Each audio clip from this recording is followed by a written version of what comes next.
You know, I encountered Tony Campolo back in the 80s, about the time he got really popular.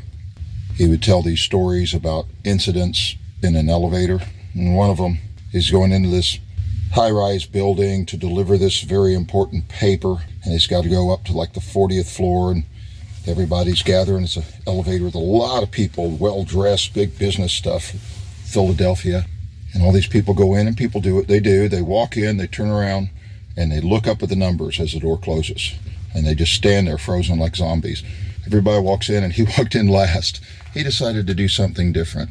Everybody turned around and looked at the numbers, and he didn't turn around. He just stood there staring at the people's faces. They felt very uncomfortable. And after a minute, riding up, as they all were, to the 40th floor, he said, "Let's sing." And he started leading them in songs all the way to the 40th floor. I was inspired by that years later. After we got married, my wife and I went to see a movie, and about 10 minutes into the show, the film broke. So they were hustling around trying to get that fixed, and we're all sitting there bored and waiting. So I got up and stood in front of the screen and led everybody in singing, this whole theater of secular people, Amazing Grace, Jesus Loves Me, and a number of other songs. And they all just jumped right in and followed, because it's what people do. But I read a few of his books, including this one, We Have Met the Enemy, and They Are Partly Right, which regardless of what your perspective is, you ought to read that book. You just ought to.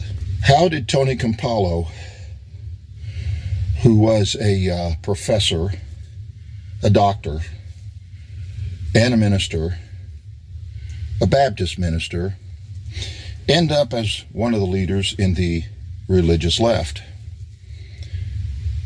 How did that happen to him? He's been mostly well known the last 25 years or so, 30 years, as endorsing the gay agenda in the church. How did that happen? Tony focused on compassion for the poor, which is right. But he focused exclusively on that one piece of a large puzzle.